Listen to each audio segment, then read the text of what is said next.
Hey everyone, welcome to Locked On Lakers for Monday. Brian Kamenetsky and Andy Kamenetsky, very excited about this episode. Andy, the great writer from ESPN, Kevin Arnovitz, is going to be joining us. First part of a two-part conversation. Today we're talking super teams and chemistry. You won't want to miss it. It's next. You are Locked On Lakers, your daily Los Angeles Lakers podcast. Part of the Locked On Podcast Network, your team every day.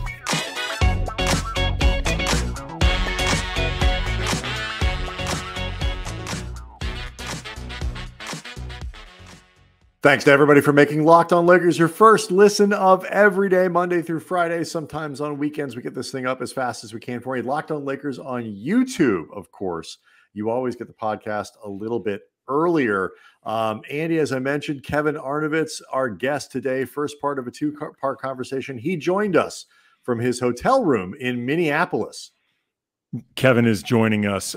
He's covering Wolves Grizzlies right now. He's there for Game 6 in Minneapolis, and which may or may not be over by the time we hear this. But the series will be over by the time people hear it, no matter what. That's true. But either way, man, I at some point I want to talk with you a little bit about this series, more just in terms of sort of what it represents for the future of the league at large. Yeah, but damn, this has been a really fun one.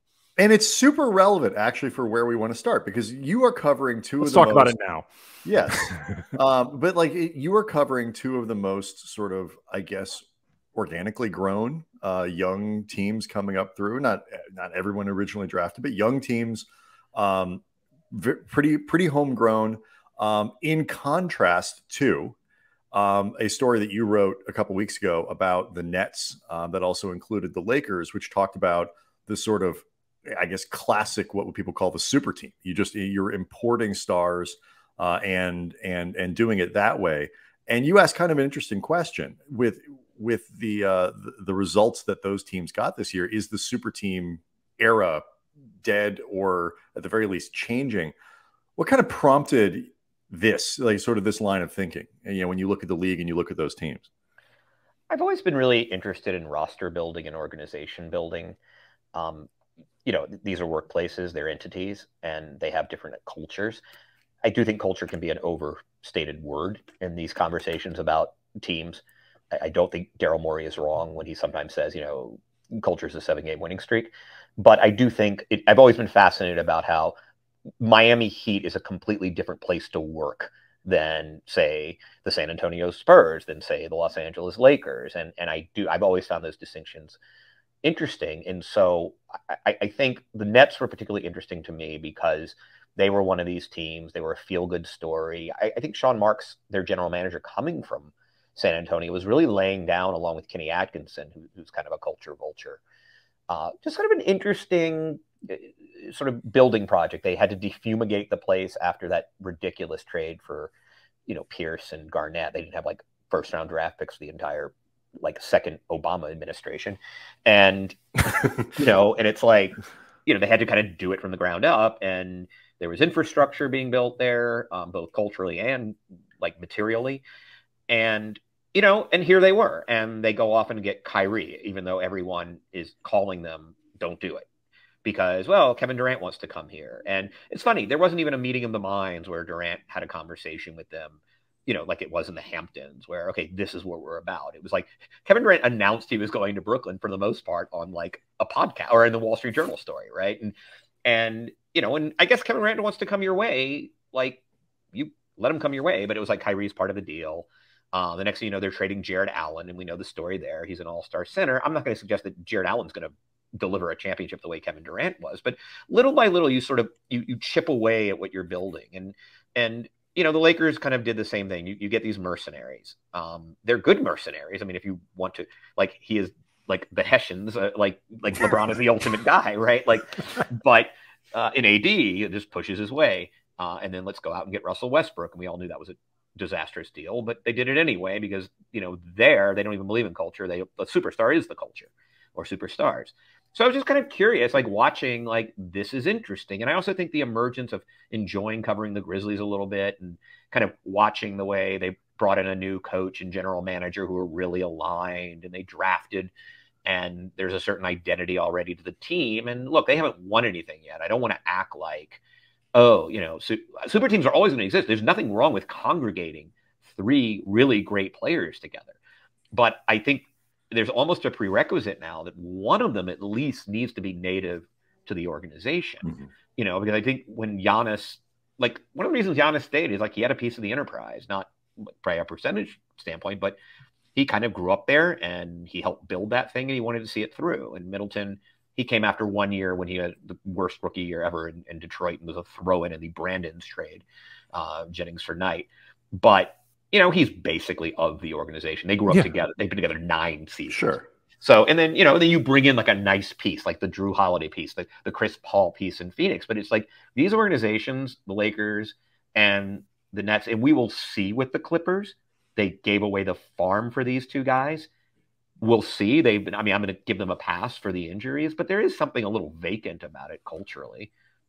Yeah, it's interesting. And this article that we recommend people read on ESPN, it really broke down a lot of these dynamics. And one of them, Kevin, that you brought up, in terms of, somebody homegrown, I'd never thought about it in exactly the same way. Like I've talked a lot about the mercenary makeup of the Lakers. And, it was obvious where this was headed a few years even before where we are now, because once it was clear that the Lakers had their sights on LeBron and it was realistic and they started just, proactively moving out guys like Clarkson and Nance to make eventual cap space room. And, we start hearing rumors about guys looking to leave 2 or 3 years ahead of time. You can track where this is all going. I've always thought about this in terms of fans' attachment toward the team and like how much they can get emotionally invested in a team that's made up of, guys that weren't their own, so to speak. But I'd never Hessians. But I'd never really thought about it in terms of what is the potential impact of a team where, not to romanticize this too much, but nobody who really matters, any true emotional skin in the game. Like the idea of like, okay, I've been a part of building this to place X, where we are now, where maybe you add a superstar, something like that. What do you see as the potential issues with having nobody with that emotional skin? I mean, I think in this issue, in terms of impacting the league, and if I'm not answering the question correctly, let me know, is I'm just talking to more and more executives who are more and more skeptical about just backing up the truck for that guy. Now, easier said than done to grow your own homegrown superstar, right? Let me stop you right here, because there's a great quote that actually we pulled up that I wanted to read. And you don't have to tell me who this executive is. We just assume it's Kurt Rambis. Assembling a super team is something very, very few organizations can do, one senior league executive says. And we're seeing even fewer can actually pull it off because superstars aren't enough. It has to be the right superstars and the right culture. What this current era of NBA basketball is showing us that going all in, whether it's cap space or all of your loot to acquire 2 or 3 of the top talented players in the league, or having either underperforming infrastructure or a complete lack of roster depth, you're doing nothing favorable for your organization. And that's a great quote that kind of lays out a lot of the stuff you're talking about.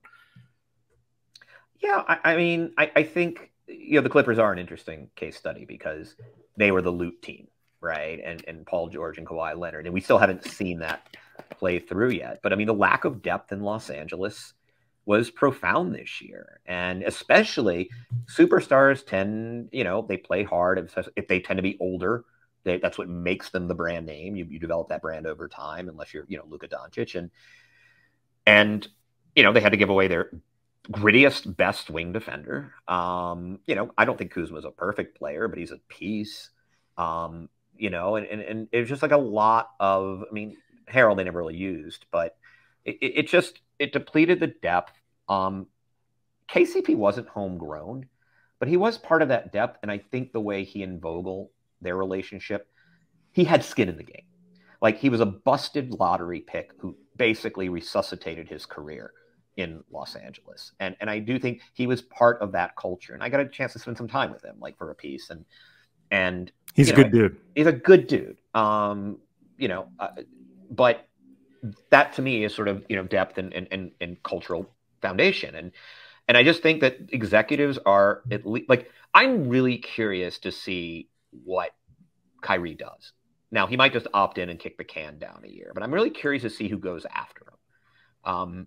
Because, I mean, at what point do you say, I mean, history's treating him really poorly. Boston's a great example. They go out and get Al Horford, Gordon Hayward, and God, who am I forgetting?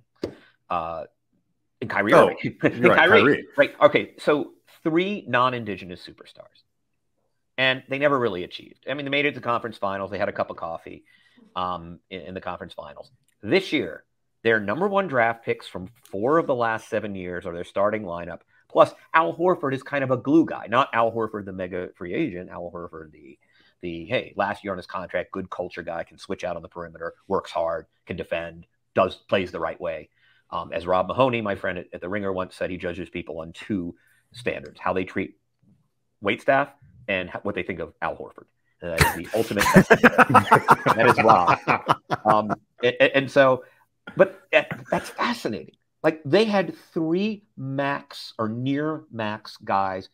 I'm not gonna say they're mercenaries. I mean, I think, you know, Gordon had a relationship with Brad Stevens, and, you know, it's hard to call Al ever a mercenary because he's a good guy, and, you know, he just kind of. But like, they were big deal. Getting them was a BFD. They were sought after. They were, you know, big chips on the market. Like, yeah, I totally get what you're saying. Right. And then it takes removing them. And look, they haven't won anything yet. They could get whooped by Milwaukee even without Middleton. Who knows? But I don't think it's coincidence they have their most cohesive team. They're like with a coach who's kind of going to grow up with these guys. They have something to prove, and Udoka. And I just think that, like, wow. So Kyrie basically has come and set back culturally, and also in terms of performance. I mean, at least that number 6 Nets team that was scrappy and Dinwiddie and at least those guys won a game against a lesser, you know, against Philly.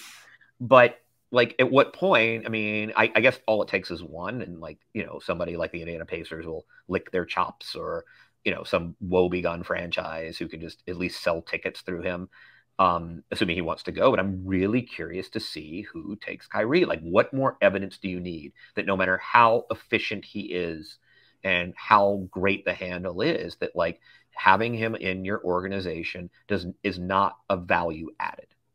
So let's stick with this for a second, because, like, this idea of unwinding and what you do when you are as pot committed, at least, you know, Brooklyn recovered some stuff in the, you know, the Harden deal to bring back Simmons. They got a player, they've got a few more picks back and all that.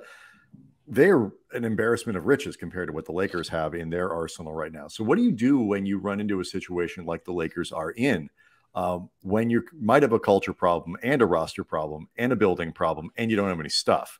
We'll do that next.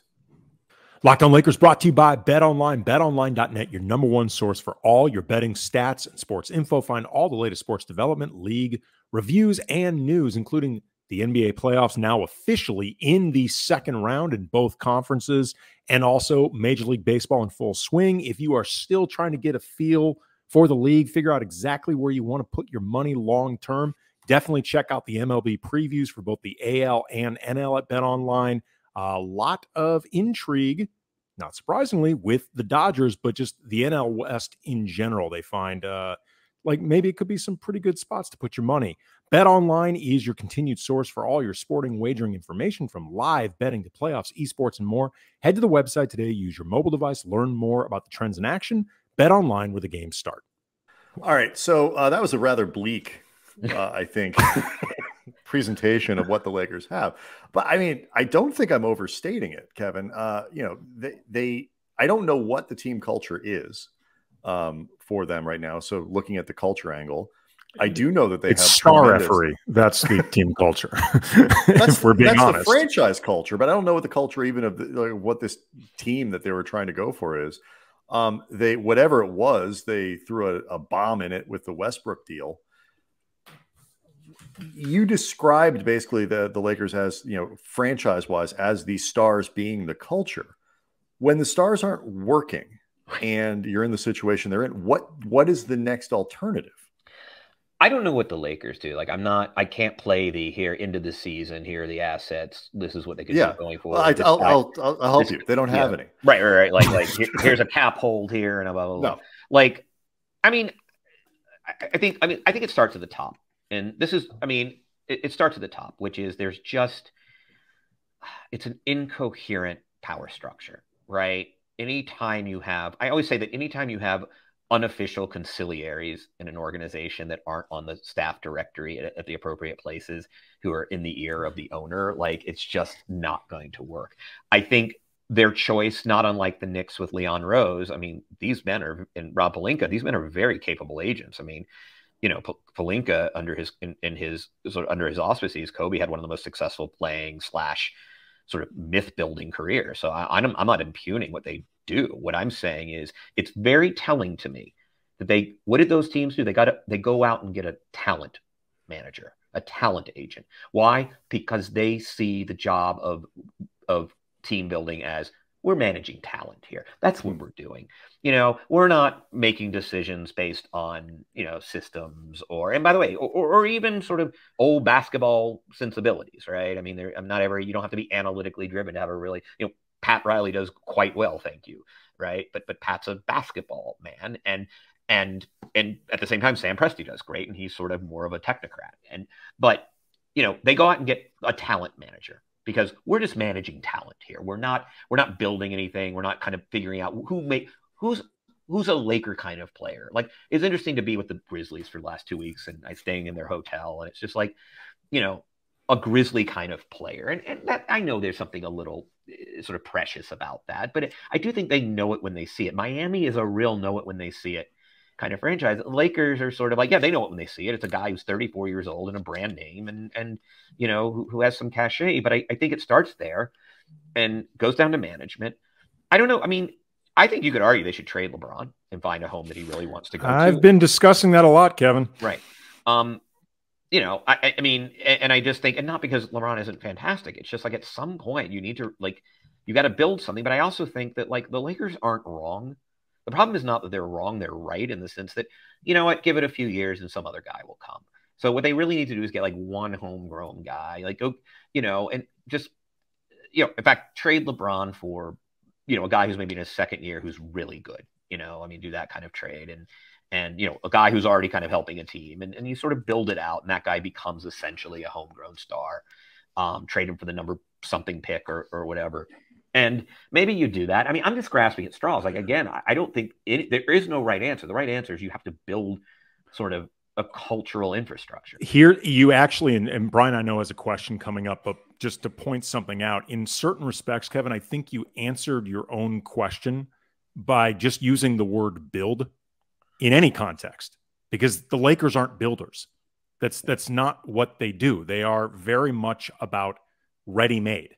You know, when they talk about themselves always as championship or bust, we are an organization that by definition always says we are contending. That will sometimes put you in a box where it's like, we're going to make ourselves the closest thing to contending each season, even if we're not really contending, because the alternative is going more methodically and taking steps. And they're just not about that building process. I mean, the closest they'd been was that period with Ingram and Lonzo, and even all that was, and they were never all in on that. The premise premise of, at some point we'll trade these guys for good players. Yeah, they were never dedicated to it. You know what's funny? Do you ever think about the counterfactual? Always, always, Kevin. Brooke Lopez as Milwaukee, Brooke Lopez, Ingram, Lonzo. Remind me who else? Randall at the 4. Kuzma, Randall. You can keep D'Angelo Russell, Josh Hart, Larry Nance. Larry Nance. Oh, by the way, you can go out and acquire one guy. Like, what if they'd gone out and said, you know, Drew and Lonzo are going to be kind of, because like each one has some you know, off guard ability. You know, like I don't think either of those guys absolutely have to. You know, both. By the way, you'd have the best defensive tandem in backcourt in the league. You know, and then by the way, you'll go get somebody like you are the Lakers. You can, you know, get a guy. You can get your Chris Paul, right? Add it to it. I mean, that's been the sort of interesting thing about Phoenix, is they sort of started building it under Monty. You know, they weren't good that year until the bubble, but like you could see it being built. Like, you know, I did this piece on how dysfunctional the Suns were, you know, about, you know, the GOAT story. The GOAT story, right? And under Monty, it kind of started to work. I mean, James Jones is not an experienced GM, but he has smart people around him, and kind of, he's in some ways like kind of the Willie Green of GMs. Like he was always known as a smart guy when he was in the league to begin with. Right. James Jones was that guy. But they had alignment for the first time, and it's like all of a sudden, yeah, they still weren't good enough. I mean, you're not going to do it with that. But then they bring in the piece. And by the way, he's kind of I always said Chris Paul's funny. I don't want to get off on track, but sure. He was always somewhat of an irritant to his teammates. And I realized something, and he's not an irritant in Phoenix. And the reason is people who are your contemporaries don't like to be treated like a little brother. You know who likes being treated like a little brother? A guy 10 years younger from you who has watched you.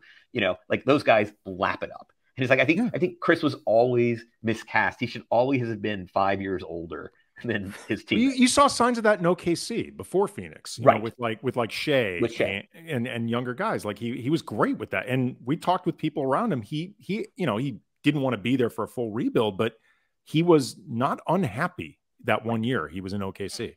So again, bringing it back to the Lakers, I just think, I just don't think they have the patience. And again, maybe they're right. Maybe the problem is they can always go out every few years and get. And by the way, this team won a championship. I don't do that bubble asterisk thing. Oh, that's no. Championship. No, we need to do it. Absolutely. I don't play that. That is a title. I don't care. It's there. And by the way, in some ways, I think it's more impressive. It tested the mettle of a team even more. The problem though with that title, I don't think it deserves an asterisk. The problem with it is it's context free. It's contextless, like non-contextual or whatever the right word is, because you can't recreate a lot of what got them there. You can try to recreate some of the roster construction, which they can't do now because they've gotten rid of all that stuff. I mean, Andy, isn't LeBron now the longest tenured Laker? Yes, he is. LeBron is not good. He's the longest he's the only, not just the longest tenured Laker. LeBron is the only Laker who was on the roster when they got LeBron. Nobody is still there from when they acquired LeBron. What if that was the whole goal? Just to purge those people, I'm saying, that, build his own army. That's just a massive amount of turnover. It is. It's a tremendous amount of turnover, and but the problem is the issue, particularly with health. You can't hopefully come up with another season where LeBron and Anthony Davis are going to get 3 months to heal anything that might have been bothering them before going into the playoffs or something like that. From a health standpoint, and can we count on them standpoint, that's what you can't carry through with the bubble championship. It's not that it deserves an asterisk. It's an incredible accomplishment. It's just that certain aspects of it aren't useful for trying to look back and figure out why it worked. That to me is the problem with it. Yeah. So I don't really have a solution. I say trade LeBron, not to be trollish. I just think that forget that his name's LeBron. If I told you, hey, there is a top 10 player on a team that didn't make the playoffs, is devoid of draft assets and young players who truly have promise to be, starters or better, what does that team franchise generally do? It's like, oh, you offload the value and start rebuilding for the future. And, now LeBron, they can't trade LeBron unless LeBron wants to be traded. And we knew this was always a lifestyle move. And I don't know that he is itchy to, what is more valuable to him at this point in his career, kind of, being in Los Angeles or going somewhere where you still have no guarantee of success just because LeBron goes to a different team. It could happen there too. That team's going to have to kind of deplete its depth, right? It's sort of a function of who he is at this point in his career, as brilliant as he still is. So I don't have a solution other than, hey, when you're ready, start building an organization that makes sense. All right, that's the first part of our conversation with Kevin Arnovitz from ESPN. We'll be back on Tuesday's show with the second part of that, talking coaches. After the break, though, Andy will react to the first two segments here, talking about chemistry, talking about team building. I've got some interesting concerns about what exactly the Lakers are going forward, so we'll do all that next. Locked On Lakers brought to you by Built Bar. Eating smart, but also eating enjoyably. It has never tasted better. You can treat yourself without feeling guilty. And, for example, you got to try the Puffs. If you have not tried the Puffs, you are missing out on one of Built Bar's best tasting bars. The first ever protein-infused marshmallow. Fluffy marshmallow. They're not just like a protein bar. They're a treat, and they are covered 100% real chocolate. Awesome flavors like cinnamon churro, coconut marshmallow, banana cream pie. All of them are going to be your new favorite. And again, cannot emphasize this enough, covered in 100% real chocolate. But unlike a candy bar, which may have chocolate, but covered in calories, 200 to 300 to be exact. Built bars, they're usually only 130 calories at the most, 4 grams of sugar, 4 net carbs, but 17 grams of protein, and that's the good stuff. Always really cool, interesting, unique flavor combinations. So go to built.com, use the promo code LOCK15, get 15% off your order. Again, promo code LOCK15, 15% off at built.com.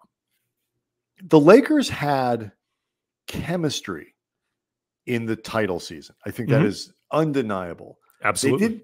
They didn't have sort of institutional longevity by a lot of guys who have been there for a long time, and some of the ones who had, like a Kyle Kuzma, for example, had always had one kind of foot theoretically out the door, not of his own choosing necessarily, but I think you understand what I'm getting at. Yeah. So it's possible to rebuild something like that in terms of a team that seems to mesh together well. How much of that, though, do you think can be restored at this point, given where the Lakers are? We've seen an AD LeBron team have good chemistry, at least in one way, but so much of that has been stripped away. Do you think it can be brought back? This gets to what I was talking about with Kevin when it comes to the idea of your franchise faces having skin in the game. LeBron's first season with the Lakers was disastrous, not just in the sense that they didn't make the playoffs and LeBron got hurt and guys like Ingram and Lonzo got hurt and Luke Walton ended up getting fired, Magic Johnson quitting, all the stuff with Pelinka, yada, yada, yada. Makes this year sound fun. By comparison.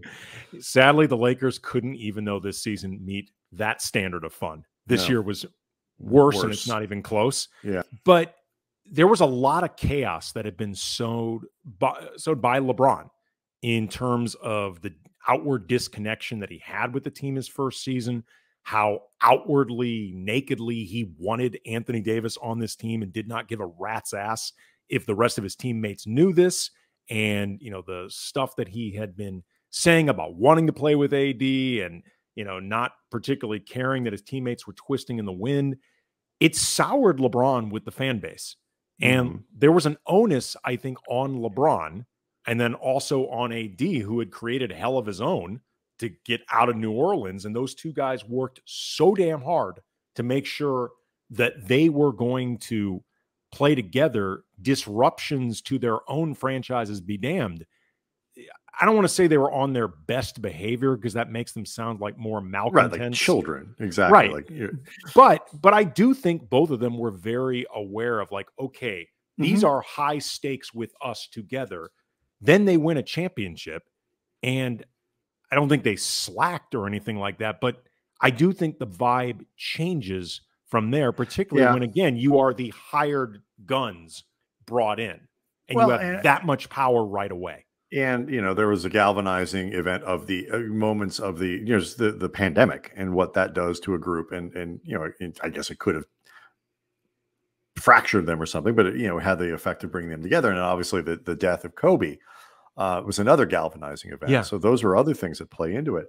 The part that I think is kind of fascinating here, and why I think ultimately they will default to pushing through and letting it ride with what they have and trying to maximize the LeBron AD thing with all the risks that come with it. Because, as we talked about, it's hard to trade LeBron. Kevin kind of mentioned the same thing. If you trade AD, you're trading him at the lowest value that he has. So you're essentially trying to do your rebuild under the worst possible set of circumstances. You are probably going to, if you're going to do it, I think we talked a little bit last week, you're better off at that point, not even trying to give up anything to get off the Russ contract. You just have to sort of eat it for a year.